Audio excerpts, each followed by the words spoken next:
Shalom, selamat hari Minggu, selamat kembali kita mengadakan ibadah online. Kami percaya kalian yang di rumah berada dalam keadaan sehat. Kita akan mulai ibadah ini, mari siapkan hati kita di hadapan Tuhan. Berikan yang terbaik buat Tuhan Yesus. Buka hatimu di hadapan Tuhan, nyatakan isi hatimu. Sebab Dia ada di tempat ini, dimanapun kau berada, Tuhan hadir.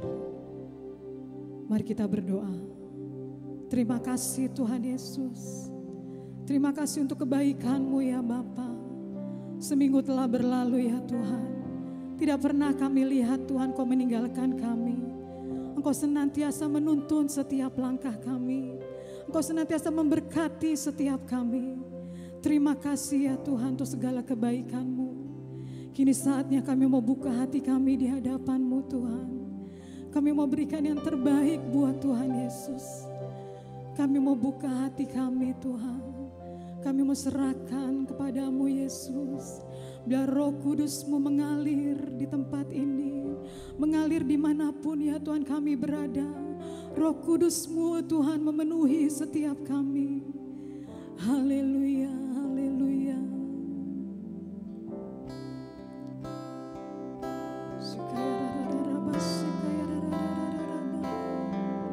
Kita sembah Tuhan.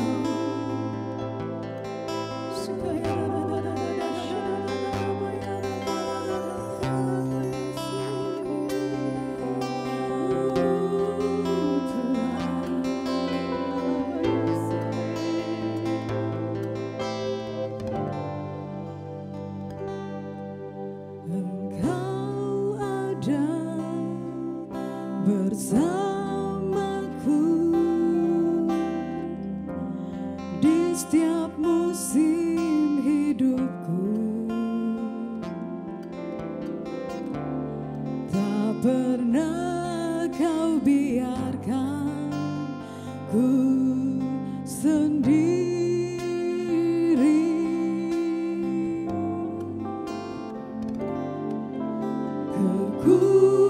Kekuatan di jiwaku adalah bersamamu.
Tuhan kami tidak sanggup ya Bapa.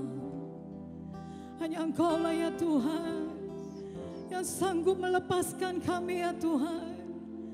Engkau Allah yang sanggup ya Tuhan. Dan kami percaya Tuhan kami tidak akan takut. Karena Tuhan beserta dengan kami. Kami bersama dengan-Mu Tuhan menghadapi semuanya ya Bapa.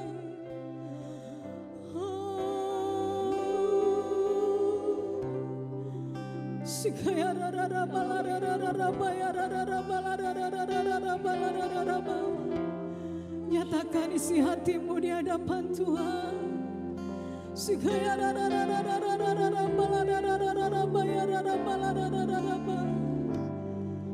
Katakan dengan segenap hatimu bersamamu Bapa.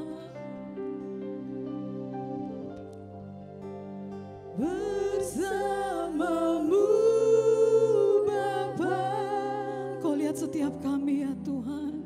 ku lewati Dimanapun kami berada Tuhan. Biarlah Engkau yang menolong setiap kami ya Bapa. Padamu ya Yes Lord. teguhkan hatiku, Engkau yang bertindak, Yes Lord. memberi pertolongan. Amin Tuhan. Yes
dipuji dan disembah.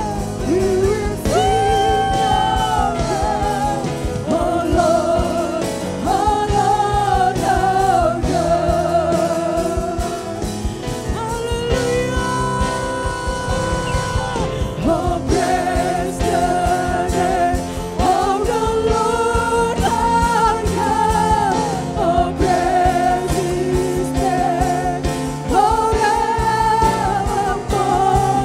For endless days we will sing your praise. Oh Lord, our God. Oh Lord, our God. Oh Lord, our God. Beri kemuliaan bagi Tuhan. Haleluya. Terima kasih Tuhan. Kami percaya dalam hadirat Tuhan ada kemenangan. Dalam hadirat Tuhan ada kelepasan. Dalam hadirat Tuhan ada kesembuhan. Dan kami adalah umat pemenang. Bahkan lebih dari pemenang. Kami bersyukur Tuhan. Terpujilah Engkau ya Bapa. Di dalam nama Tuhan Yesus. Haleluya, haleluya. Amin. Haleluya. Kita percaya kita memiliki Allah yang luar biasa. Angkat tanganmu di hadapan Tuhan. Kita akan nyanyikan lagu ini dengan sukacita. Haleluya. Haleluya. Terima kasih Tuhan. Kau Allah yang baik. Haleluya.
dengan sepenuh hati. bersorak-sorai, Bersorak-sorai bagi kemuliaan Tuhan. Katakanmu lawan kita. Haleluya.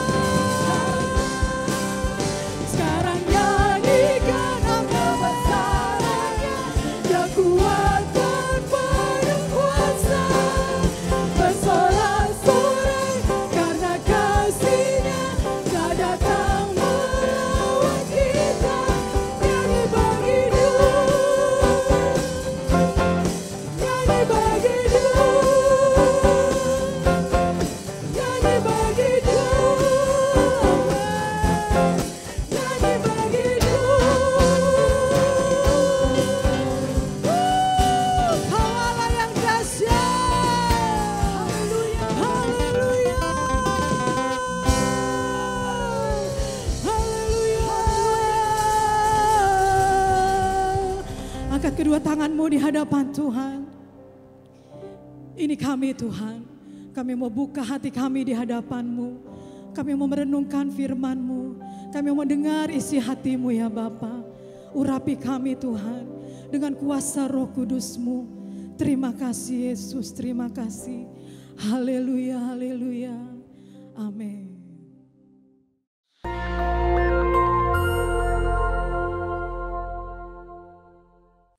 Shalom saudara, tema kali ini kita akan membahas tentang hidup dan cara kematian orang Kristen. Tidak sedikit orang percaya khususnya para pelayan Tuhan yang setia berpulang karena serangan wabah COVID-19. Kemudian banyak orang bertanya, apa yang salah? Kenapa? Kok bisa? Orang seringkali mengaitkan cara kematian seseorang dengan kehidupannya. Kematian adalah hal yang tidak terhindarkan dari kehidupan semua makhluk hidup di dunia termasuk manusia. Ada dua pandangan, yaitu yang pertama pandangan orang yang saleh pasti meninggal dengan cara terhormat, seperti mati dengan tenang, tidak menderita kesakitan, saat-saat terakhir dengan kondisi baik. Pandangan yang sebaliknya yaitu orang yang berdosa besar. Mereka meninggal dengan cara yang hina. Maksudnya matinya menderita sendirian di saat-saat terakhir dan mengenaskan meninggal karena kecelakaan atau korban kriminal. Benarkah kedua pandangan tersebut? Tentu saja pandangan tersebut salah. Alkitab mencatat Tuhan Yesus sendiri diperhadapkan dengan pertanyaan dan situasi yang mirip. Dalam Lukas 13 ayat 1 sampai dengan 5 terjadi peristiwa matinya peziarah di Yerusalem yang dibunuh oleh Pilatus. Dan darahnya dicampur dengan korban darah yang akan dipersembahkan. Peristiwa yang kedua adalah orang-orang Galilea mati tertimpa menara dekat Siloam. Dua peristiwa ini membuat orang-orang bertanya, dosa besar apa yang telah dilakukan oleh kedua kelompok ini? Hingga mereka meninggal dengan cara yang mengenaskan. Saat itu juga Yesus menegur mereka bahwa hal itu terjadi bukan karena mereka lebih berdosa. Dosa dan kesalahan atau konsekuensi yang dibuat oleh manusia bisa saja mengakibatkan penderitaan dan mati dengan mengenaskan.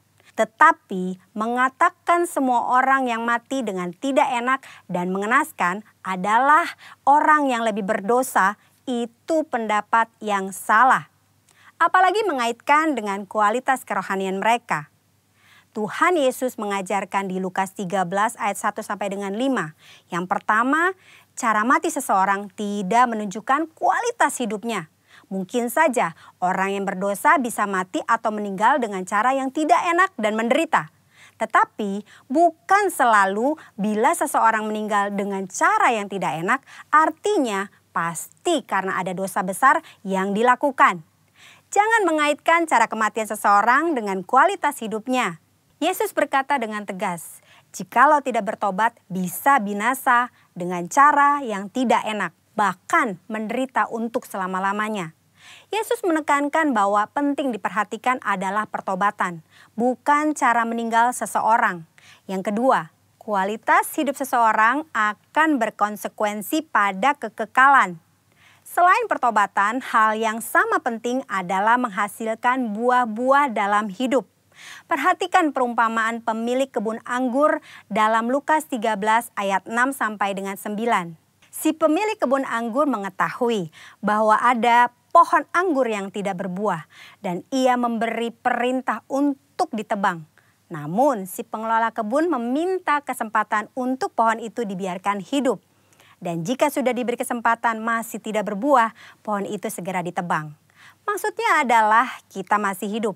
Artinya kita diberi kesempatan untuk mengalami pertobatan dan menghasilkan buah. Jika tidak, kita akan dibinasakan. Waktu yang Tuhan berikan harus kita responi dengan pertobatan dan berbuah. Saudara, jangan salah fokus dengan mempertanyakan bagaimana cara seseorang meninggal. Sebaiknya kita meresponi kesempatan hidup yang Tuhan berikan. Yang pertama, kita fokus pada pertobatan dan menjalani hidup yang menghasilkan buah, agar kita tidak mengalami hukuman dan penderitaan kekal. Yang kedua, tidak ada hubungan langsung antara cara seseorang mati dengan kerohanian yang dijalani selama hidupnya. Yang ketiga, cara orang percaya mati adalah kedaulatan Tuhan yang tidak dapat diselami oleh manusia. Tetaplah percaya dan serahkan diri kepada Tuhan. Percayalah, tidak ada keputusan Tuhan yang salah. Saudara, kita tidak boleh menilai bahkan menghakimi seseorang melalui cara kematiannya. Sebagai contoh, memperkatakan, sudah rajin beribadah, berpuasa, berbahasa roh, kok bisa mati karena COVID-19? Hal itu tidak ada hubungannya, lagi sangat tidak pantas untuk diucapkan karena tidak menghormati dan tidak sensitif terhadap perasaan keluarga yang ditinggalkan. Mari saudara, kita fokus kepada pertobatan dan menghasilkan buah-buah yang baik selama kita masih punya kesempatan. Tuhan Yesus memberkati.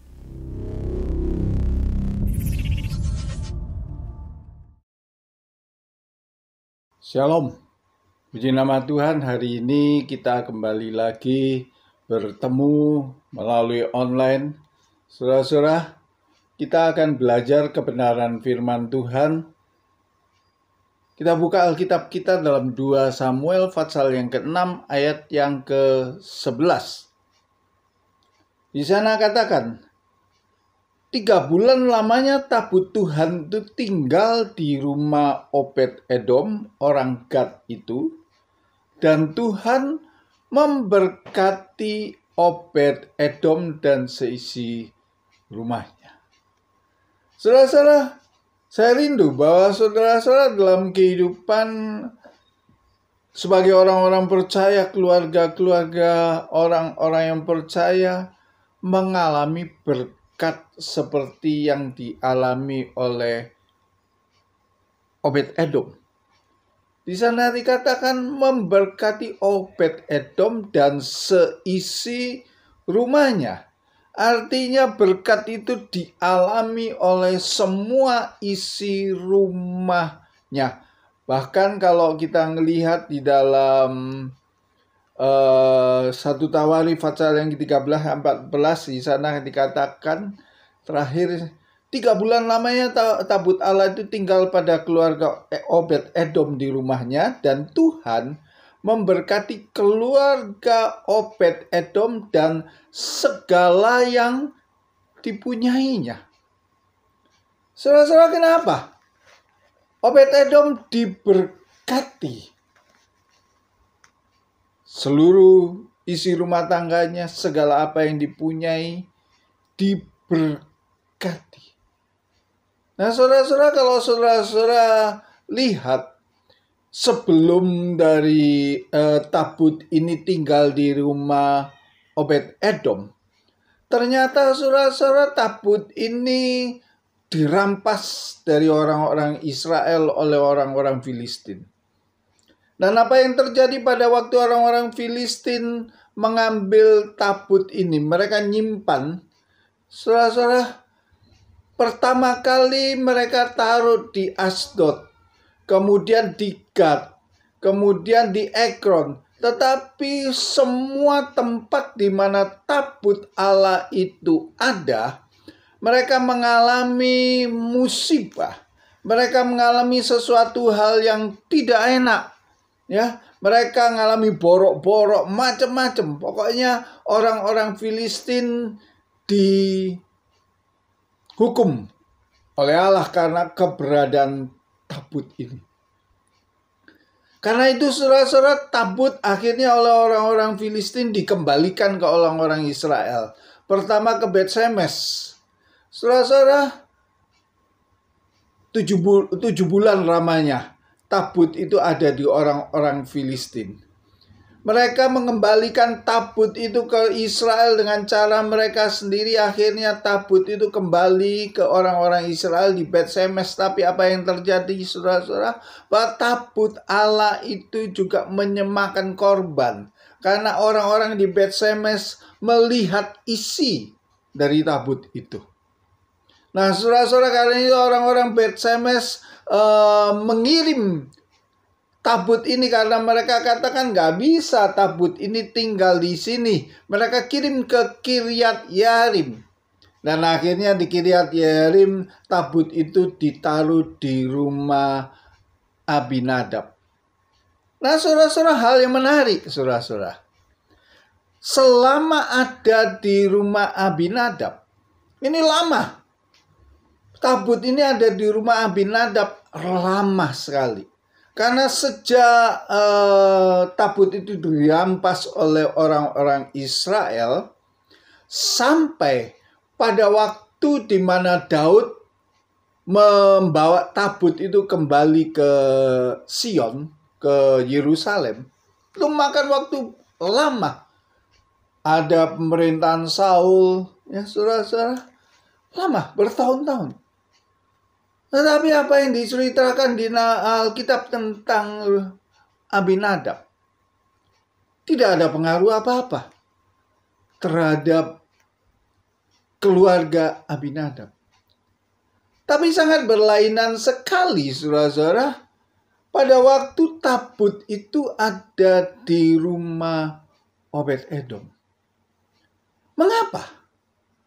Coba kita lihat saudara-saudara, siapa Obed-Edom ini? Kalau kita melihat dibaca Alkitab, saudara-saudara, Obed-Edom ini ternyata adalah keturunan Lewi. Dia mengerti apa yang harus dilakukan. Obed-Edom mengerti bagaimana bersikap terhadap tabut Allah. Karena tabut Allah itu berbicara tentang kehadiran Allah, tentang kemuliaan Allah, tentang kekudusan Allah, tentang hadirat kemuliaannya Allah itu sendiri.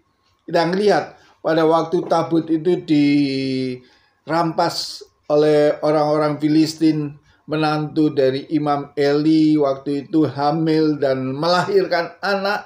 Saudara-saudara, dia katakan anak ini katakan Ikabod ada karena sudah hilang kemuliaan Allah dari antara orang-orang Israel. Tabut Allah berbicara tentang hadirat Allah, tentang kehadiran Allah, tentang kemuliaan Allah, tentang kekudusan Allah. Tetapi sebagian orang tidak merasakan apa-apa. Tetapi ternyata di Obed-Edom dia merasakan suatu berkat yang luar biasa. Daud juga mengerti apa yang terjadi kalau dia membawa tabut Allah itu ke rumahnya. Karena itu saudara-saudara, Daud memaksakan membawa tabut itu ke Yerusalem. Nah saudara-saudara, apa rahasianya? Pada waktu Daud membawa itu mau bawa ke Yerusalem, di tengah jalan ternyata ada satu insiden di mana Usa, anak dari Abinadab waktu itu memegang tabut itu dan mati. Karena itu Daud menaruh tabut itu ke rumah Obed-Edom. Dan selama 3 bulan ada di rumah Obed-Edom. Obed-Edom diberkati luar biasa. Saudara-saudara, Obed-Edom tahu cara untuk menghormati hadirat Allah dengan mentaati peraturan-peraturannya. Pada waktu ada hadirat Allah, di situ ada berkat. Pada waktu ada hadirat Allah, di mana kita mengerti ada kehadiran Allah, di sana kita akan mengalami berkat. Banyak orang yang tidak mengalami berkat pada waktu ada hadirat Allah. Kenapa? Obed-Edom tahu menghormati hadirat Allah itu, dan Obed-Edom mentaati perintahnya. Mungkin kita bertanya hari-hari ini, bagaimana kita mengetahui kehadiran Allah? Hadirat Allah pada hari-hari ini diwakili oleh ada keberadaan Roh Kudus di dalam kehidupan kita. Allah, Tuhan Yesus mengirimkan Roh Kudus itu. Ya, katakan, aku tidak akan tinggalkan kamu piatu. Aku akan kirimkan roh penolong itu, yaitu Roh Kudus itu. Alkitab mencatat, barang siapa percaya kepada Yesus Kristus, maka dari dalamnya akan mengalir aliran-aliran air hidup. Itu berbicara tentang Roh Kudus di dalam kehidupan kita. Tapi mengapa hari-hari ini kita tidak merasakan peranan atau berkat dari Roh Kudus itu dalam kehidupan kita? Saudara-saudara, Obed-Edom tahu bagaimana dia harus melakukan atau bagaimana dia harus bersikap. Mari, kita juga hari-hari ini harus tahu bagaimana kita ini harus bersikap terhadap kehadiran Allah di dalam kehidupan kita melalui Roh Kudus. Hal yang pertama yang harus kita ketahui, hal yang pertama harus kita lakukan, kita harus memiliki iman. Kita harus memiliki kepercayaan bahwa ada Roh Allah ada tinggal di dalam kehidupan kita. Daud mengerti tentang keberadaan Roh Allah itu ada dalam kehidupannya. Maka dalam Mazmur Fatsal 139 ayat yang ke-7 sampai yang ke-10 dikatakan, kemana aku dapat pergi menjauhi Roh-Mu? Kemana aku dapat lari dari hadapan-Mu? Jika aku mendaki ke langit, Engkau di sana. Jika aku menaruh tempat tidurku di dunia orang mati, di situ pun Engkau. Jika aku terbang dengan sayap fajar dan membuat kediaman di ujung laut, yang di sana tanganmu akan menuntun aku dan tanganmu memegang aku. Saudara-saudara, kemana kita dapat menjauhi Roh Allah? Karena Roh Allah itu senantiasa ada di dalam kehidupan kita. Firman Tuhan mengatakan dia disebut Immanuel, Allah beserta dengan kita. Ya, Yesus Kristus itu adalah yang diurapi. Yesus Kristus dikatakan Immanuel, Allah yang senantiasa menyertai kehidupan kita, dan kehadirannya diwakilkan dengan kehadiran Roh Kudus dalam kehidupan kita. Jadi kemana kita akan pergi? Di situ ada Roh Allah. Mari, dengan keyakinan ini, dengan iman ini kita menjaga, menghormati, dan kita siap untuk taat dengan perintah-perintah Tuhan. Saudara, hal yang kedua, selain kita perlu percaya, hal yang kedua kita mau dipimpin oleh Roh itu. Roh yang ada dalam kehidupan kita, kita jangan biarkan, tapi kita mau dipimpin oleh Roh itu. 1 Tesalonika 5 ayat yang ke-19 dikatakan, janganlah padamkan roh. Kadang-kadang tuntunan roh itu sangat berbeda dengan pikiran kita. Tapi roh tidak akan memaksakan kehendaknya. Roh tidak akan memaksakan kemauannya. Tetapi yang dikehendaki oleh Tuhan adalah supaya kita tidak memadamkan roh itu. Saudara-saudara, ingat suatu saat Tuhan Yesus berlayar bersama-sama dengan muridnya. Tetapi saudara-saudara, pada saat itu Tuhan Yesus dibiarkan saja tertidur di buritan kapal. Karena murid-murid menganggap aku lebih tahu, aku lebih bisa. Dan apa yang terjadi saudara-saudara? mereka mengalami angin badai. Saudara-saudara, Roh Kudus yang ada dalam kehidupan kita tidak akan memaksakan kehendaknya. Tapi dia akan mengingatkan kepada kita. Jangan padamkan Roh Kudus itu di dalam kehidupan kita. Mari kita belajar hari-hari ini mau dituntun oleh Roh Kudus di dalam kehidupan kita. Roma pasal yang ke-8 ayat yang ke-14 di sana dikatakan semua orang yang dipimpin Roh Allah adalah anak Allah. Kalau saudara dan saya mau dipimpin oleh Roh Allah, maka firman Allah mengatakan jelas sekali bahwa kita adalah anak Allah, dan sebagai anak Allah yang pasti Allah akan memberkati atau melimpahin dengan kasih karunia-Nya. Nah, saudara-saudara, hal yang ketiga, apa yang harus kita lakukan supaya hadirat Allah itu turun di dalam kehidupan kita?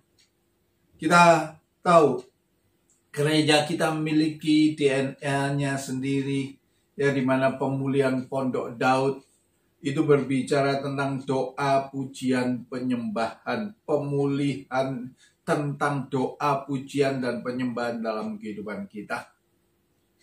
Gembala sidang kita mengajak kepada kita, ayo intim, dekat dengan Tuhan melalui doa, pujian, penyembahan. Mari, hari-hari ini saudara-saudara, pada waktu kita work from home atau kita lebih banyak di rumah, mari kita lebih banyak buat waktu kita untuk memuji, berdoa, menyembah Tuhan. Karena pada waktu kita merasakan hadirat Allah itu, maka mujizat-mujizat itu akan kita rasakan. Ada sebuah lagu yang mengatakan, hadiratmu, hadiratmu membawa kesembuhan bagiku. Pada waktu hadirat Allah ada dalam kehidupan kita, maka akan ada kemuliaan Allah dinyatakan dalam kehidupan kita. Mujizat-mujizat Allah akan nyata. Nah, saudara-saudara, saya mau ngajak kita semua merenungkan kebenaran firman Allah pada pagi hari ini. Bahwa kehadiran Allah itu sebenarnya dalam kehidupan kita bukan cuma 3 bulan. Tapi melalui Roh Kudus yang ada dalam kehidupan kita, kehadiran Allah itu senantiasa ada dalam kehidupan ini. Bagaimana kita merasakannya? Bagaimana, apakah ada hadirat Allah itu kita rasakan dalam kehidupan kita? Mungkin hari-hari ini kita boleh mengalami masalah karena efek dari pandemi COVID-19 ini, di mana sebagian orang mungkin dirumahkan, sebagian orang mengalami kesulitan untuk memperoleh penghasilan segala macam. Tapi percayalah saudara-saudara, pada waktu ada hadirat Tuhan dalam kehidupan kita, pada waktu kita menyadari hadirat Allah, seperti Obed Edom itu menyadari tabut Allah itu ada, kehadiran Allah itu ada. Dia menghormati, dia taat. Pada waktu kita menghormati dan taat tentang kehadiran Allah melalui Roh Kudus dalam kehidupan kita, maka kita akan diberkati, pemeliharaannya akan senantiasa ada dalam kehidupan kita. Kita akan mungkin mengalami masalah, persoalan pun juga. Kita akan dengan yakin mengatakan, Allahku akan mencukupi keperluanku menurut kekayaan dan kemuliaan. Kita tidak gentar, kita tidak takut. Kita senantiasa bergembira. Apa yang saudara hadapi hari-hari ini? Mungkin saudara mengalami hal-hal yang berat. Mungkin saudara mengalami kesedihan yang mendalam karena saudara melihat kehidupan ini. Tapi mari saudara-saudara, saya ngajak saudara-saudara memperbaharui iman percaya kita kepada Tuhan. memperbarui, ngejar tentang hadirat Allah, kehadiran Allah itu di dalam kehidupan kita masing-masing. Sebenarnya kita akan nyanyikan lagu Allahku kan mencukupi keperluanku menurut kekayaan dan kemuliaan-Nya. Adakah saudara hari-hari ini merasakan kesedihan, kedukaan? Saudara mungkin mengatakan, di mana Tuhan? Di mana saat ini? Mari saya ngajakkan saudara-saudara pada pagi hari ini.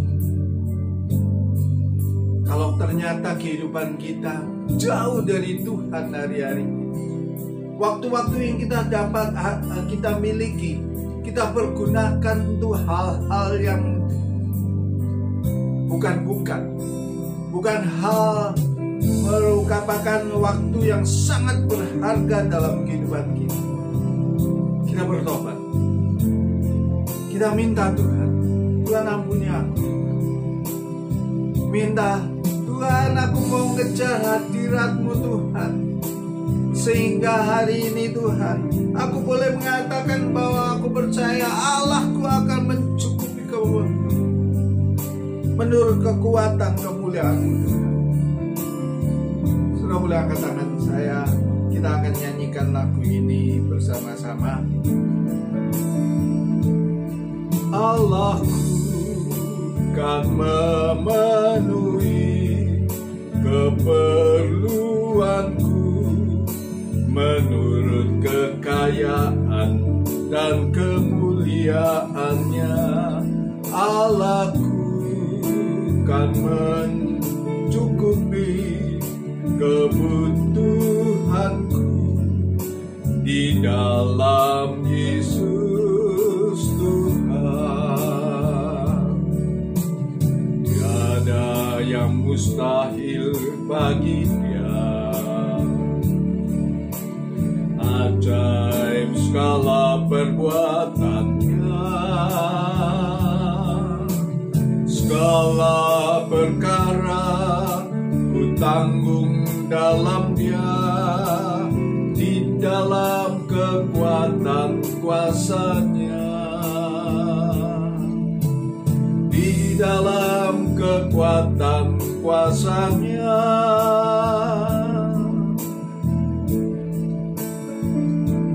Allahku kan memenuhi keperluanku menurut kekayaan dan kemuliaan-Nya. Allahku kan mencukupi kebutuhanku di dalam Yesus Tuhan. Tiada yang mustahil bagi Dia. Ajaib skala perbuatan-Nya, segala perkara ku tanggung dalam Dia, di dalam kekuatan kuasa-Nya, di dalam kekuatan kuasa-Nya.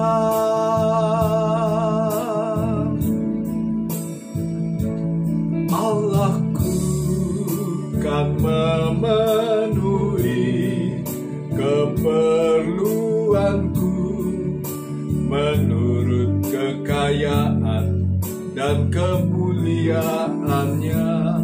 Allahku kan mencukupi kebutuhanku di dalam Yesus Tuhan, di dalam Yesus Tuhan,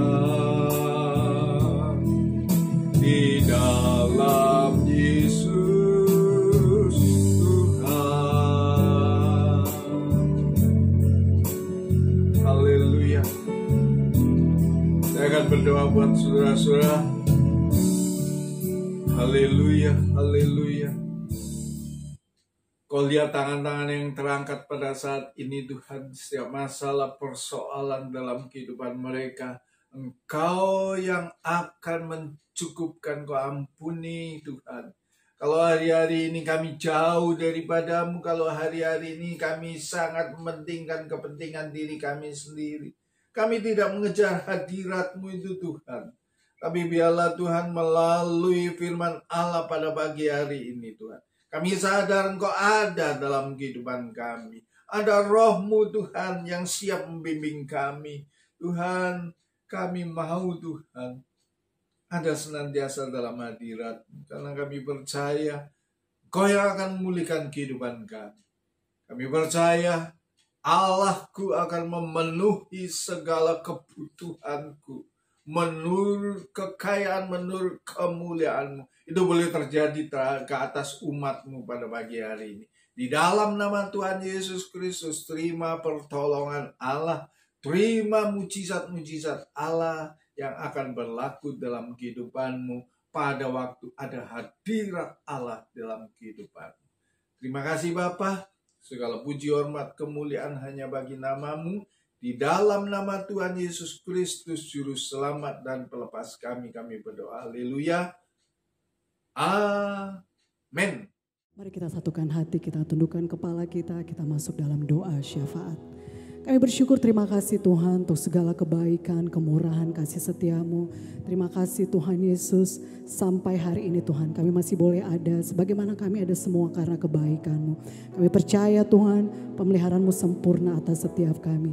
Tuhan Yesus, kami menaikkan doa kami untuk bangsa dan negara kami.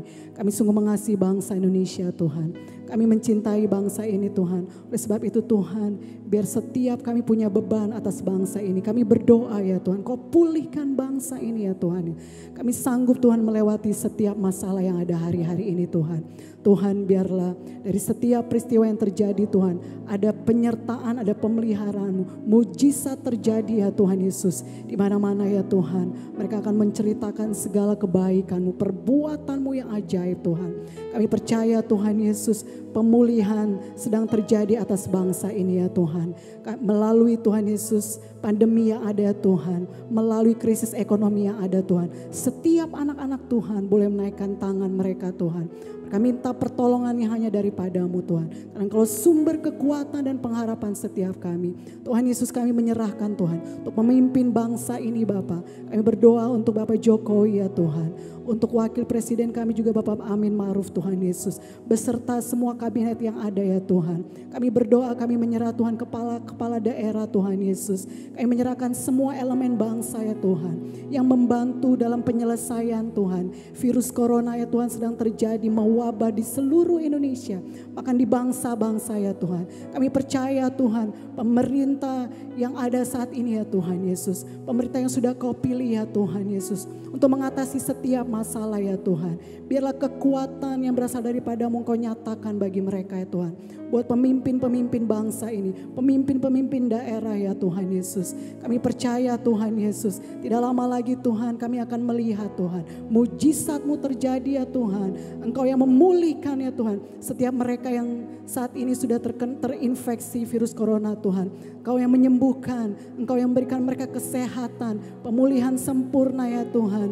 Untuk setiap pasien-pasien yang ada ya Tuhan Yesus. Dan mereka boleh melihat Tuhan, perbuatan-Mu yang ajaib boleh terjadi ya Bapa. Kami berdoa ya Tuhan Yesus untuk para medis ya Tuhan, untuk dokter dan perawat, untuk semua relawan ya Tuhan yang ikut dalam proses kesembuhan ya Tuhan Yesus. Tuhan, biarlah Engkau yang jaga sertai, lindungi mereka, lindungi keluarga mereka ya Tuhan.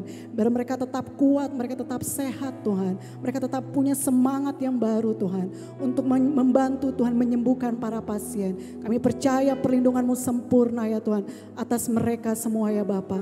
Terima kasih Tuhan Yesus. Kami juga menyerahkan ya Tuhan untuk pemimpin-pemimpin gereja kami ya Tuhan. Kami menyerahkan Bapak Insinyur Niko Noto Raharjo.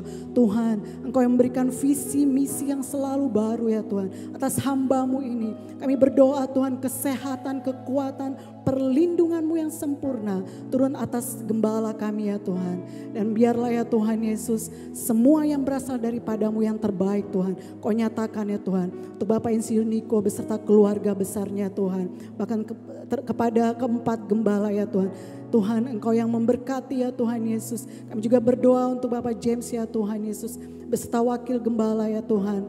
Untuk rayon 1A kami percaya Tuhan Yesus, Tuhan Kau yang pakai Tuhan para pemimpin kami untuk memenangkan banyak jiwa ya Tuhan. Biar rayon 1A semakin mengembang Tuhan, ke kanan dan ke kiri ya Tuhan. Ada banyak jiwa dimenangkan bagi kemuliaan nama-Mu. Engkau yang lindungi, jaga, sertai Bapak James dan keluarganya Tuhan. Kami percaya Tuhan Yesus, Mazmur 91 menjadi bagian bagi keluarga ini. Kami berdoa juga buat Pak Edi ya Tuhan, sebagai gembala di tempat kami ya Tuhan.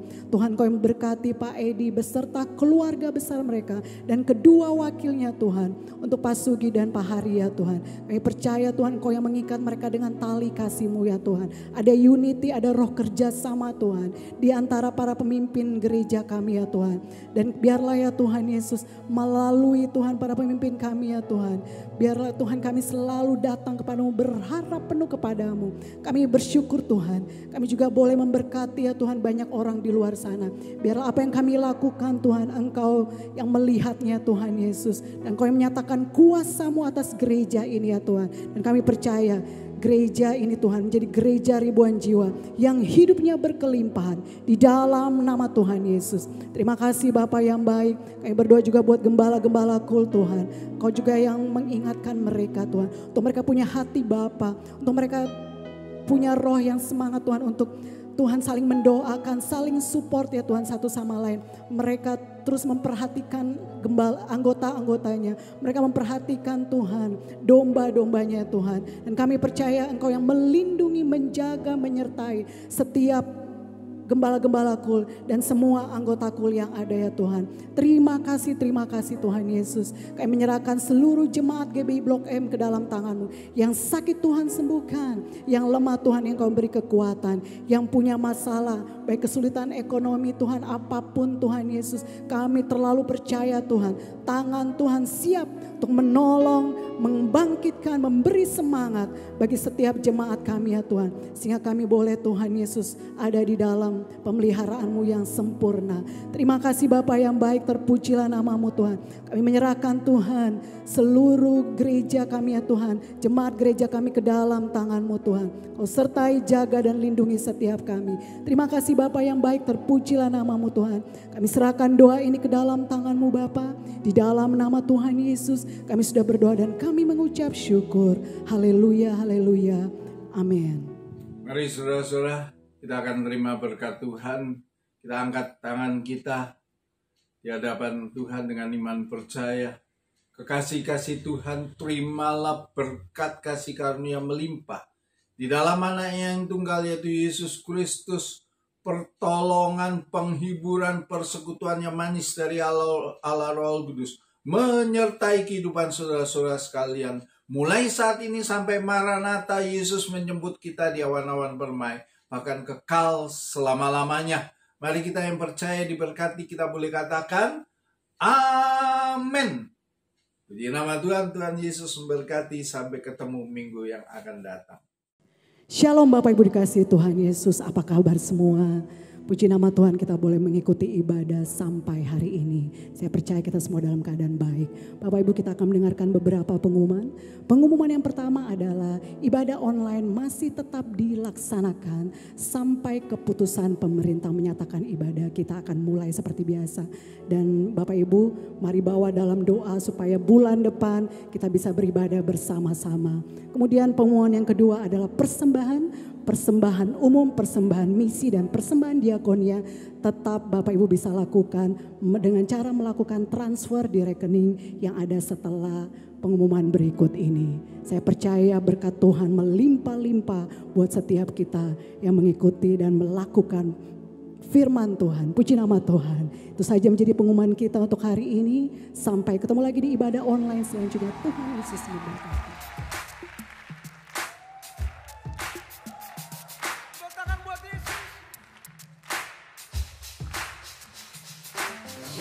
Ajaib, Tuhanku ajaib, kasih-Nya ajaib bagiku. Yesus ajaib, Tuhanku ajaib, rahmat-Nya kekal selamanya. berubah kasih-Nya. Setiap hari bertambah indahnya, sampai bumi berlalu dan habislah ragaku. Yesusku ajaib bagiku. Oh Yesus ajaib, Tuhanku ajaib, kasih-Nya ajaib bagiku. Yesus ajaib,